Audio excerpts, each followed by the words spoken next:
नमस्कार दोस्तों, good morning, सुप्रभात। आज मैं नए महीने 1/12/2020 को नोबल नेचर आरएस में आपको एक नया टॉपिक जो आपने कभी किसी भी बुक में सिस्टमेटिक तरीके से नहीं पढ़ा होगा, उस टॉपिक को समझाने के लिए और अंतर्राष्ट्रीय संगठनों की एक लंबी सीरीज समाप्त करने के बाद आप लोगों के बीच में आया हूं, और वह है परिसीमन आयोग। आपने नाम सुना होगा सिर्फ परिसीमन आयोग का, आपने ये पता नहीं होगा कि ये क्यों बनाया जाता है, अब तक कितनी बार बनाया गया है। आज मैं इन सब के बारे में आपको जानकारी देने जा रहा हूं। अगर आपको ये जानकारी अच्छी लगे तो आप अपने दोस्तों को और साथियों को जरूर शेयर करें और लाइक और कमेंट जरूर करें आगे के नए वीडियोस के लिए। मैं बात करने जा रहा हूं परिसीमन आयोग। परिसीमन आयोग इसलिए बनाया जाता है कि 10 वर्ष में भारत में जनगणनाएं होती है। भारत में सर्वप्रथम जनगणना 1872 में लॉर्ड मे के काल में हुई थी, और भारत में पहली सिस्टमेटिक जनगणना या क्रमवार जनगणना 1881 में लॉर्ड रिपन के टाइम पर हुई थी। इन क्रमवार जनगणनाओं के बाद में 1947 में जब आजाद होते हैं और 1952 में भारत की पहली संसदीय चुनाव होते हैं, राज्य विधानसभाओं के चुनाव होते हैं, तो उस समय भारत में पहली बार सीटों का निर्धारण किया गया। लेकिन प्रत्येक 10 वर्ष बाद पहले एक उत्तरोत्तर गति से जनसंख्या बढ़ रही थी। 1951 से कहा जाता है कि 1951 से लेकर 80 तक भारत की जो जनसंख्या बढ़ी है, वैसी दुनिया में शायद ही कहीं बढ़ी होगी या बढ़ेगी, क्योंकि जैसे ही भारत आजाद होता है तो भारत आजाद होने के साथ साथ भारत के लोग जनसंख्या को वृद्धि करने के लिए भी आजाद हो जाते हैं। और 1951 में जब भारत में 52 में पहली बार संसदीय चुनाव होते हैं, भारत में पहली संसद बैठती है और पहली संसद में प्रधानमंत्री पंडित जवाहरलाल नेहरू जी थे। उसके तुरंत बाद 1961 में जनगणना होती है, और जैसे ही 1961 की जनगणना होती है, भारत में पहली बार परिसीमन आयोग बनाया जाता है। परिसीमन आयोग का कार्य ये होता है प्रत्येक जनगणना के बाद लोकसभा और विधानसभा की सीटों का निर्धारण करना। एक बार और बताऊं दोस्तों, भारत में जो परिसीमन आयोग बनाए जाते हैं, इनका कार्य होता है कि प्रत्येक जनगणना यानी 10 साल बाद कितनी जनसंख्या बढ़ी, उस जनसंख्या के अकॉर्डिंग लोकसभा और विधानसभा की सीटों का निर्धारण करना। और ये कार्य सबसे पहले 1961 में शायद पंडित 1961 की जनगणना के बाद 1962 में पंडित जवाहरलाल नेहरू ने पहला परिसीमन आयोग गठित किया था।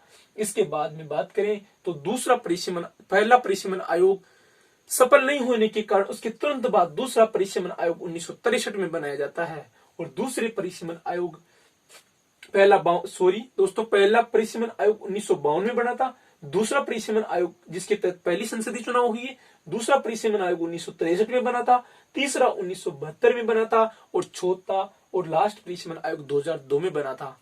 दोस्तों, 1952 के परिसीमन आयोग के तहत पहली बार संसदीय चुनाव हुई है। 1963 में दूसरी बार परिसीमन आयोग बना। 1961 की जनगणना के अनुसार लोकसभा और विधानसभा की सीटों का निर्धारण करने के लिए, उसके बाद में 1971 की जनगणना को आधार बनाते हुए हमारी प्रथम महिला प्रधानमंत्री पंडित इंदिरा गांधी जी ने 1972 यानी कि 1972 में तीसरा परिसीमन आयोग बनाया। और इसके तहत 1977 में आपातकाल के बाद में भारत में परिसीमन किया गया, और उसी के तहत जो भारत में सीटों का निर्धारण है वो आज की लोकसभा सीटें यानी कि 545 सीटें और राज्यसभा में 245 सीटों का निर्धारण किया गया। अधिकतम सीटें भारत में लोकसभा की तो हो सकती है 552 और राज्यसभा की हो सकती है 250, लेकिन लोकसभा में जो 2 एंग्लो इंडियंस होते हैं उनको हाल ही में 104वें संविधान संशोधन के द्वारा एंग्लो इंडियंस की 2 सीटों को समाप्त कर दिया गया है। अतः अब हमारी संसद में सिर्फ 543 सीट तो रह गई लोकसभा में, और राज्यसभा की बात करें तो 245 सीटें होती है राज्यसभा में। राज्यसभा में 12 सदस्य राष्ट्रपति के द्वारा विभिन्न क्षेत्रों में कला, साहित्य और खेल के क्षेत्र में उत्कृष्ट कार्य करने वाले लोगों को चुना जाता है। इसलिए हमारे देश की ये परिसीमन आयोग का कार्य सिर्फ लोकसभा और राज्यसभा की सीटों का निर्धारण करना होता है। 2002 में जो परिसीमन आयोग बना, उस परिसीमन आयोग का जो गठन था वो 12 जुलाई 2002 को होता है, और इसका जो अध्यक्ष होता है वो न्यायाधीश कुलदीप सिंह जी होते हैं, और इसका आधार जनगणना वर्ष 2001 होता है। लेकिन दोस्तों, इसमें कोई परिवर्तन नहीं होता है। 1971 की जनगणना के अनुसार 1976 में जो सीटों का निर्धारण किया गया था 545 और 250, उन्हीं सीटों को 2026 तक यथावत कर दिया जाता है। और इसके लिए हमारे संविधान में एक संशोधन किया जाता है। संविधान संशोधन वह हमारी संसद 3 प्रकार के संशोधन करती है, एक साधारण संशोधन, एक धन संशोधन और एक संविधान संशोधन। संविधान संशोधन के लिए लोकसभा से विधेयक को और राज्यसभा दोनों से अलग अलग पास होना और लास्ट में राष्ट्रपति की स्वीकृति के बाद वह लागू होता है। तो 84वें संविधान संशोधन द्वारा 2002 में जो सीटों का निर्धारण किया गया था वह 2026 तक यथावत कर दिया गया है। इसके अलावा 2002 जो हम बात करें परिसीमन आयोग के संगठन में क्या क्या होता है, संरचना में कौन कौन सम्मिलित होते हैं। एक अध्यक्ष होता है जो कि सुप्रीम कोर्ट का न्यायाधीश होता है, कोई भी पूर्व न्यायाधीश या वर्तमान न्यायाधीश को इसका अध्यक्ष बनाया जाता है। और अध्यक्ष के अलावा इसमें भारत का मुख्य चुनाव आयुक्त और राज्य का मुख्य चुनाव आयुक्त। भारत के मुख्य चुनाव आयुक्त का वर्णन हमारे संविधान के अनुच्छेद 324 में है और राज्य मुख्य निर्वाचन आयोग या का गठन हमारे संविधान के अनुच्छेद और 73वें संविधान संशोधन द्वारा 1993 के 73वें संविधान संशोधन द्वारा हमारे संविधान के 243 के अनुच्छेद के तहत राज्य निर्वाचन आयोग का गठन किया जाता है। राज्य निर्वाचन आयोग का जो मुखिया होता है उसके राज्य चुनाव आयुक्त कहा जाता है। इसके अलावा बात करूं तो जो 2001 की जनगणना के अनुसार 2002 में जो परिसीमन आयोग गठित किया गया, उस परिसीमन आयोग के तहत भारत की संसद में 84 सीट एससी के लिए और 47 सीट एसटी के लिए निर्धारित की गई। इसके अलावा बात करूं तो जो परिसीमन आयोग होते हैं इनका सिर्फ और सिर्फ इतना सा कार्य होता है कि कौन सी विधानसभा और लोकसभा के लिए क्या क्राइटेरिया होना चाहिए। भारत में एक नोट लगा के लिखा है मैंने कि राष्ट्रपति कि भारत में जो वर्तमान में है जो 15 लाख जनसंख्या पर एक एमपी निर्वाचित होता है।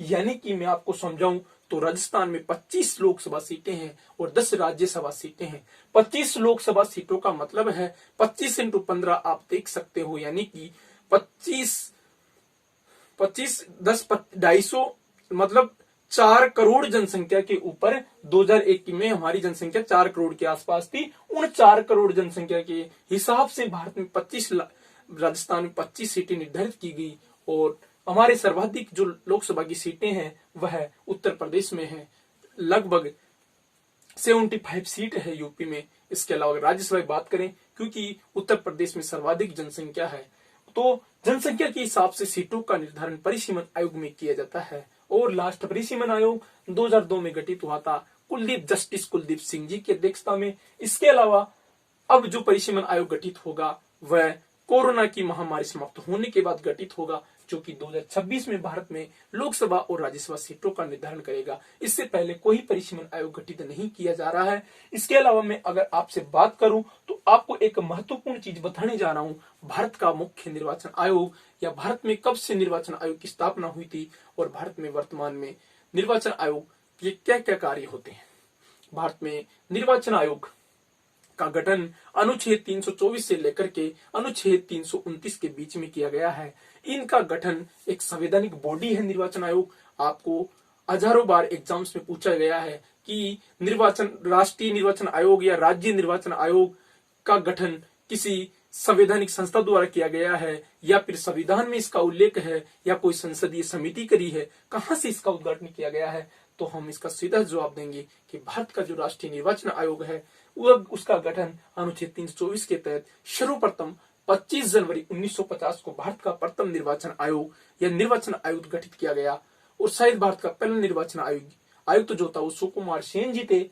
और 25 जनवरी 1950 को भारत में पहली बार मतदान के लिए लोगों को जागरूक करने के लिए मतदाता सप्ताह मनाया गया। आज भी हम 25 जनवरी 1950 को भारत में पहली बार मतदाता दिवस मनाया गया और भारत में पहली बार मतदाता को जागरूक करने के लिए, देश में सरकार को संचालित करने के लिए और मतदाताओं के लिए एक अच्छा कार्य करने के लिए पहली बार मतदाता दिवस मना करके मतदान 1952 में कराने के लिए एक बहुत बड़ा जन प्रचार किया गया, जिसका महत्वपूर्ण भूमिका हमारी राष्ट्रीय कांग्रेस, जिसकी स्थापना 1885 में हुई थी, जिसने हमारी आजादी में कहीं न कहीं एक महत्वपूर्ण रोल अपनाया था। भारत के अधिकांश लोग जो कि एक कांग्रेस से उभर कर निकले थे, चाहे वो मानवेंद्र नाथ राय जो देख लो आप, चाहे आप सुभाष चंद्र बोस देखो, सब लोग कहीं न कहीं अलग पार्टियां तो बनाई, लेकिन सबसे पहले उनका उद्भव, सबसे पहले उनकी जवानी के जो तेवर थे और उनकी जो आजादी के दीवाने बने थे, वो एक कांग्रेस संगठन के द्वारा बना था। आज हम जिस कांग्रेस की आलोचना करते हैं, इसने कहीं न कहीं इसके जो पूर्वज थे, इसके जो आजादी के समय जो भूमिका निभाई, वो एक अविस्मरणीय ऐतिहासिक घटनाएं हैं। तो उस समय जन प्रचार इसी पार्टी ने किया, इसके अलावा कुछ अलायंस भी थे जिन्होंने किया, लेकिन 1952 की जो पहली भारत की संसद बनी, उसमें लगभग 489 सीटों में से 364 सीट कांग्रेस पार्टी लेकर भारत में प्रथम सरकार बनाने में सफल रही। और भारत के प्रथम अंतरिम प्रधानमंत्री भी पंडित जवाहरलाल नेहरू थे और भारत के प्रथम निर्वाचित प्रधानमंत्री पंडित जवाहरलाल नेहरू थे। ठीक इसी प्रकार का हमारे राजस्थान में लागू नहीं होता, क्योंकि राजस्थान का प्रथम अंतरिम यानी जो मनोनीत मुख्यमंत्री थे वो टीकाराम पालीवाल थे। भारत की प्रथम मनोनीत मुख्यमंत्री हीरालाल शास्त्री थे और प्रथम जो मुख्यमंत्री थे जो कि निर्वाचित हुई थी 1952 में, वो बने थे हीरालाल शास्त्री, जिन्होंने वनस्थली विद्यापीठ की स्थापना 1941 में की थी। ये भी हजारों बार प्रश्न आ चुका है कि वनस्थली विद्यापीठ की स्थापना कब की और किसने की।